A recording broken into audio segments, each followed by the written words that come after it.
ની જરૂર કેમ પડી આપણને, અને એ પણ ગાડીમાં? તો જરૂરત એટલા માટે પડી છે કે એક બાજુ નર્મદા જિલ્લાનું સ્ટેચ્યુ ઓફ યુનિટી, જે વિશ્વમાં સૌથી ઊંચી પ્રતિમા તરીકે હજારો પ્રવાસીઓ અહીંયા આવે છે, હજારો પ્રવાસીઓ આવે છે, ભલભલા ઉત્સવો થાય છે, મહોત્સવો થાય છે, પ્રોગ્રામો થાય છે, પ્રચાર થાય છે, બ્રાન્ડિંગ થાય છે, સ્ટેચ્યુ ઓફ યુનિટીના નામે પ્રચારો થાય, ચૂંટણીઓ લડાય અને સરકારો પણ બની જાય છે. નર્મદા ડેમના નામે, એમના પાણીના નામે, એમની વીજળીના નામે સરકારો ચૂંટણી લડે છે, જીતે છે ને એમનું રાજ ચાલે છે. પણ નર્મદા જિલ્લો એ દેશનો અતિ પછાત જિલ્લામાં નર્મદા જિલ્લાની ગણના થાય છે. ખબર છે બધાને? આપણા જિલ્લાની ગણના અતિ પછાત જિલ્લા તરીકે પૂરા દેશમાં થાય છે. ત્યારે આઝાદીના 78 વર્ષ પછી પણ આપણે આજે પણ નર્મદા જિલ્લા સાથે એટલો બધો અન્યાય થતો હોય, આપણે આજે પણ અમારા જેવા ધારાસભ્ય, તમારા જેવા આગેવાનોએ શિક્ષકોની ભરતી માટે આંદોલન કરવા પડતા હોય, સારી શાળા માટે આંદોલન કરવા પડતા હોય, હોસ્પિટલમાં ડોક્ટરો અને એના સાધનો માટે આંદોલન કરવા પડતા હોય, રોડ રસ્તા માટે આંદોલન કરવા પડતા હોય, પીવાના પાણી માટે આંદોલન કરવા પડતા હોય, યુવાનોએ રોજગાર માટે આંદોલન કરવા પડતા હોય, તો ક્યાં સુધી આપણે આંદોલનો કર્યા કરીશું? ક્યાં સુધી લડ્યા કરીશું? એટલા માટે આપણે આજે જનજાગૃતિની મીટિંગ રાખી છે કે હવે આપણે બધાએ જાગવું પડશે. આપણા બંધારણમાં આપણા જે અધિકારો છે એ જાણવા પડશે. આપણી સાથે બંધારણમાં જે સંવિધાનમાં આપણને પ્રાવધાનો મળ્યા છે, જળ, જંગલ, જમીન પરના આપણા અધિકારો મળ્યા છે, પેસા એક્ટમાં ગ્રામ સભાના પાવર આપણે જાણવા પડશે. જો આપણા અધિકારો આપણે નહીં જાણીશું તો આ વિસ્તારોમાં ડેમો આવશે, એમાં જમીનો ખાલી થશે, નહેરો જશે, એમાં જમીનો ખાલી થશે, હાઈવે જશે, એમાં જમીનો ખાલી થશે, સફારી પાર્કો આવશે, એમાં જમીનો ખાલી થશે, અને વિકાસના નામે ભલભલું થવાનું છે. એ આપણા માટે હાઈવે નથી બનતા, આપણા માટે સ્ટેચ્યુ નથી બનતા, આપણા માટે નેર નથી બનતી, આપણા માટે બિલ્ડિંગો નથી બનતા ભાઈ, એ બીજા લોકો માટે બને છે. એટલા માટે આપણે જાગવું પડશે, એટલા માટેની આ મીટિંગ છે. આજે નર્મદા ડેમમાં મારે દુઃખ સાથે કહેવું પડે છે, નર્મદા ડેમના નામે સરકારો ચૂંટણીઓ લડે, જીતે ને સરકારો બનાવી દે. આજે નર્મદા ડેમના વિસ્થાપિતોનો શું હાલત છે? હું ત્યાં પણ જાઉં છું, મળું છું.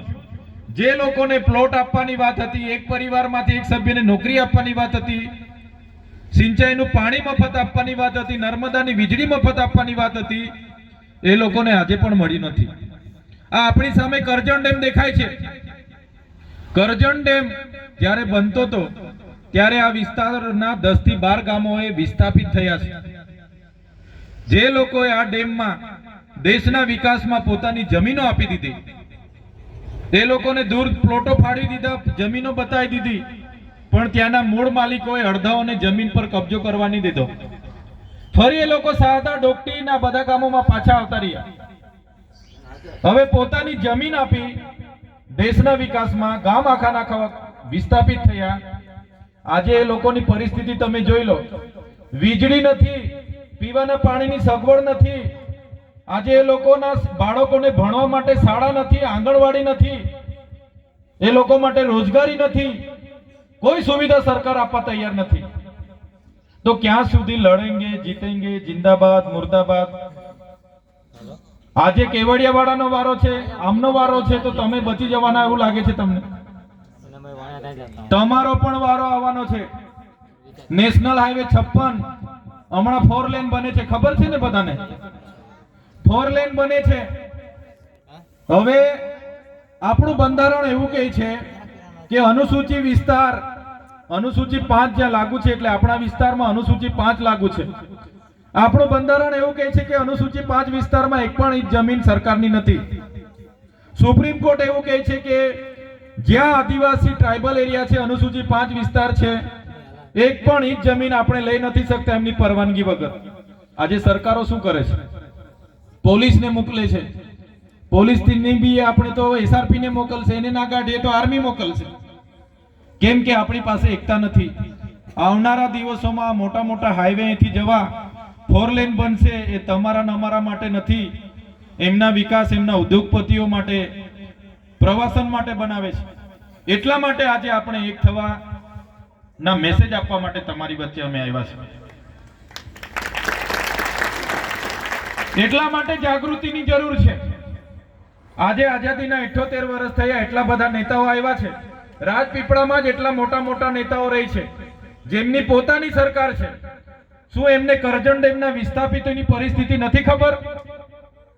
શા માટે એ લોકો નથી નિવારણ લાવતા? નર્મદાના વિસ્થાપિતોના પ્રશ્નો માટે કેમ એ લોકો બોલતા નથી? આજે રાજપીપળામાં નકલી જીએનએમ ની કોલેજ ચાલતી હતી, શા માટે એ લોકો બોલતા નથી? આજે નગરપાલિકાઓએ કેટલા બેન રોજગારી કરતા બહેનોને ત્યાંથી ખદેડી દીધા, કેમ એક પણ નેતા બોલતા નથી?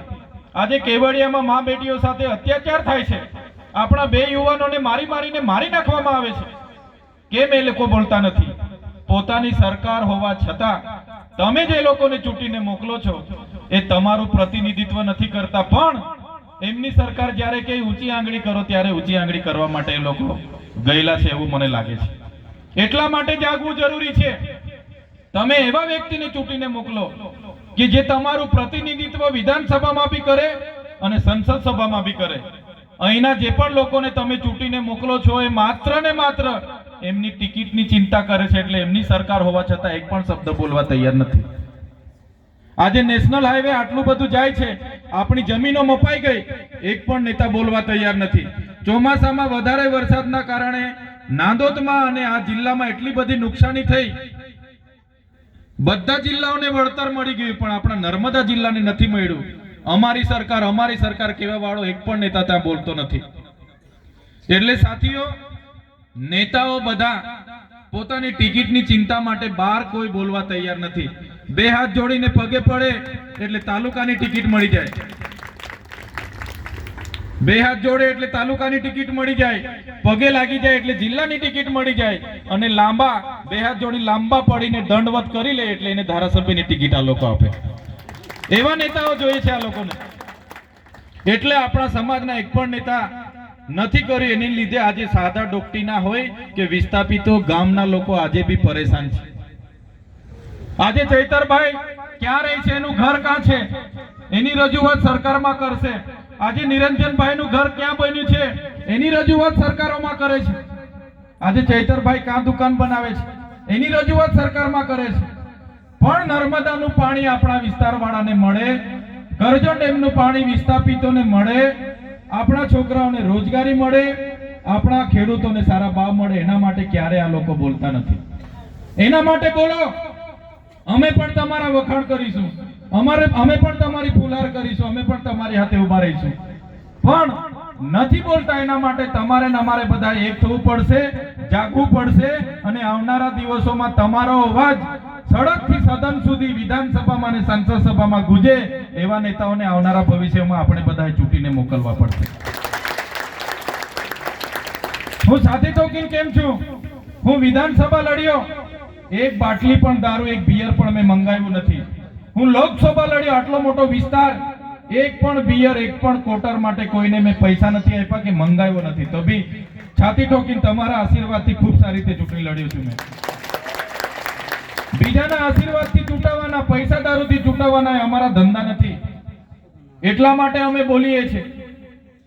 એટલા માટે આજે આ જનજાગૃતિ કરવી જરૂરી છે.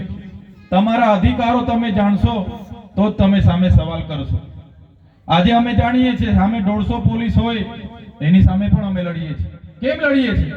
કેમ કે અમારા અધિકારો અમને ખબર છે, બંધારણે અમને શું જોગવાઈ કરી છે અમને ખબર છે. એટલા માટે આપણા બંધારણમાં અધિકારો આપણે છે, એટલા બધા આપણે જાણવા પડશે. તમે પોતે આદિવાસી છે, આદિવાસી એટલે કોણ આજે આપણે જાણતા નથી. આજે આપણે ગામમાં સરપંચોની ચૂંટણીમાં, સરપંચ અને સભ્યની ચૂંટણીમાં લડાઈ મરીએ. આજે મારી પાર્ટી ભાજપ, પેલાની પાર્ટી કોંગ્રેસ, પેલાની પાર્ટી આમ આદમી, પેલાની પાર્ટી બીટીપી, એમાં લડાઈ મરીએ. આજે હવે ધર્મ સંપ્રદાયમાં પણ આપણે લડાઈ છે કે ના અમે સાહેબબંધી વાળા, અમે મહાન. પેલા ભાતીજી વાળા કહે કે અમે મોટા, પેલા સ્વામિનારાયણ વાળા અમે મોટા. અવિચળ વાળા કે અમે મોટા, સતકેવલ વાળા કે અમે મોટા, એમાં પણ આપણે ભાગ પડી ગયા. આજે નાની મોટી હવે સંગઠનો બનવા લાગ્યા, એમાં પણ ભાગ પડી ગયા. આજે અમારા યુવાનોએ તો હવે ગ્રુપો બનાવવાના ચાલુ કર્યા છે કે મારું 46 ગ્રુપ, મારું ડેવિડનું ગ્રુપ, એમાં પણ લડાઈ ઝઘડા ચાલુ થઈ ગયા. વસાવા મોટા નાના, હાથ તડવી આમ, ચૌધરી આમ, ગામિત આમ, ડામોર આમ, બારિયા આમ, રાઠવા આમ, ફલાણા આમ. આદિવાસી આજે એક નથી. એના લીધે જ આજે દેશ અને દુનિયામાં આટલી મોટી આપણી વસ્તી હોવા છતાં આપણું કોઈ સાંભળવા તૈયાર નથી. આપણે આદિવાસી કોણ છે? આપણે આદિ અનાદિ કાળથી આ જંગલમાં વસનારો આપણો આદિવાસી સમાજ છે. હજારો વર્ષ પહેલાની આપણી સંસ્કૃતિ છે, સભ્યતા છે. આદિ અનાદિ કાળથી ધર્મથી પણ પૂર્વી સંસ્કૃતિ છે આપણી. આદિ માનવ તરીકે આપણે હતા. આદિ અનાદિ કાળથી આજે આપણો ઇતિહાસ તમે જોઈ લો. આજે સુપ્રીમ કોર્ટ કે આજે બંધારણ કે સૌથી પહેલા જો દુનિયામાં પૃથ્વી પર કોઈ આવ્યો હોય તો તે આદિવાસી છે. દેશનો મૂળ માલિક આદિવાસી છે. આજે આદિવાસીને મૂળ માલિકને પણ મજદૂર બનાવી દીધો છે આ સરકારો. તમે જોઈ લો આદિવાસીનો ઇતિહાસ. તમે સિંધુ ખીણની સંસ્કૃતિ જોઈ લેજો, 8-10 વર્ષ, 1000 વર્ષ પહેલાની. હડપ્પા મોહનજોદડોની સંસ્કૃતિ તમે જોઈ લેજો. એ સભ્યતા આદિવાસીઓની હતી. તમે રામાયણ ઉઠાવીને વાંચી લેજો, એમાં જે ભીલ સબરીનો ઉલ્લેખ આવે છે એ આપણી પૂર્વજ હતી. નિષાદ રાજાની વાત આવે છે, આપણા પૂર્વજ હતા. તમે મહાભારત ઉઠાવીને વાંચી લેજો, એમાં જે એકલવ્યની વાત આવે છે, જે અંગૂઠો કાપીને આપી દે છે, એ આપણા પૂર્વજ હતા. તમે મહારાણા પ્રતાપનો ઇતિહાસ વાંચી લેજો. મહારાણા પ્રતાપ પર જ્યારે અકબરે આક્રમણ કર્યું, હલ્દીઘાટીનું યુદ્ધ થયું, મહારાણા પ્રતાપના પોતાના ભાઈ પણ મહારાણા પ્રતાપ સાથે નહોતા. ત્યારે પૂંજા ભીલ પોતાની આખી સેના લઈને એમની સાથે લડવા માટે ગયા. એ આપણા પૂર્વજો હતા, આપણા આદિવાસી હતા. તમે શિવાજી મહારાજનો ઇતિહાસ વાંચી લેજો. શિવાજી મહારાજ જ્યારે મુગલો સાથે એમની યુદ્ધ ચાલતું હતું ત્યારે જે દુધાબીલ પૂરી સેના લઈને ગયા એ આપણા પૂર્વજો હતા. તમે બિરસા મુંડાનો ઇતિહાસ વાંચી લેજો.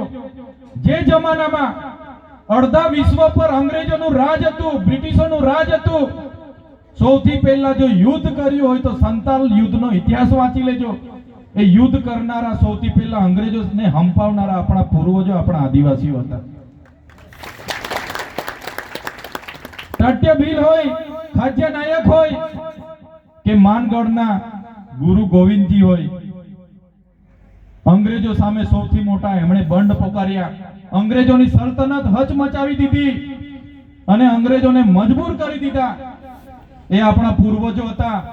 દેશ આઝાદ થયો અને દેશના વિકાસની વાત આવી. નર્મદા ડેમમાં આખાને આખા ગામડા આપણા લોકો, આપણા આદિવાસીઓએ ખાલી કર્યા. કરજણ ડેમમાં ગામો ખાલી કર્યા. ઉકાઈ ડેમમાં આપણા આદિવાસીઓ આખાના આખા ગામો વિસ્થાપિત થયા. કડાણા ડેમ હોય કે ગમે તે ડેમ હોય, જ્યાં પણ આદિવાસીઓને દેશના વિકાસમાં વિસ્થાપિત થવું પડ્યું, આપણા આદિવાસીઓએ ભોગ આપ્યો. ડેમોમાં જમીનો ગઈ, હાઈવેમાં જમીનો ગઈ, નહેરોમાં જમીનો ગઈ, જીઆઈડીસીઓમાં જમીનો ગઈ, જીએમડીસીઓમાં જમીનો ગઈ. દેશના વિકાસમાં આટલું મોટું આપણે આદિવાસીઓએ યોગદાન આપ્યું. અને જ્યારે અમારા આદિવાસીઓની વિકાસની વાત આવે તો બાળકો માટે, શિક્ષકો માટે આપણે આંદોલન કરવાના, સારી શાળા માટે લડવા જવાનું, દવાખાના માટે લડવા જવાનું, ડોક્ટરો માટે લડવા જવાનું, રસ્તાઓ માટે લડવા જવાનું, પીવાના પાણી માટે લડવા જવાનું, લાઈટ માટે લડવા જવાનું. લડેંગે, જીએંગે, જિંદાબાદ, મુર્દાબાદ. ક્યાં સુધી લડીશું? એટલે અમે કહેવા માંગીએ છીએ, અમે ધારાસભ્ય તરીકે આ લોકોને જાણી ગયા છે, આમની વિચારધારા જાણી ગયા છે. એ લોકો ઈચ્છતા નથી કે આદિવાસી ભણે ગણે આગળ વધે. એટલે સાથીઓ, આઝાદીના 78 વર્ષ પછી પણ આપણો વિકાસ નથી કરવા માંગતી આ સરકાર. જો આવનારા દિવસોમાં આદિવાસીઓનો વિકાસ નહીં કરશે તો અમે આગેવાની લેવા માટે તૈયાર છે. તમારા સહકાર અને આશીર્વાદની જરૂર છે. આવનારા દિવસોમાં દેશનું 29મું રાજ્ય આપણે બનાવીશું. આવનારા દિવસોમાં દેશનું 29મું રાજ્ય ભીલ પ્રદેશ બનશે. એની રાજધાની અમે કેવડિયા બનાવીને રહીશું. કોઈના બાપની તાકાત નથી કે અમને રોકે. જે રીતે તમિલ લોકોને તમિલનાડુ મળ્યું, તેલુગુ લોકોને તેલંગાણા મળ્યું, મરાઠાઓને મહારાષ્ટ્ર મળ્યું, ગુજરાતીઓને ગુજરાત મળ્યું, પંજાબીઓને પંજાબ મળ્યું, નાગા લોકોને નાગાલેન્ડ મળ્યું, ઝારખંડીઓને ઝારખંડ મળ્યું, એ જ રીતે સરકારને પણ કહેવા માંગીએ છીએ, અમને આદિવાસી બિલોને અલગ બિલ પ્રદેશ રાજ્ય આપી દો, અમે અમારો વિકાસ કરી લઈશું. ક્યાં સુધી અમારે, શા માટે અમારે ભીખ માંગવાની? અમે મૂળ માલિકો છે. અમારા વિસ્તારમાં જળ, જંગલ, જમીન, લાકડું છે, પાણી છે, વીજળી છે, અમારે ત્યાં કોલસો નીકળે છે.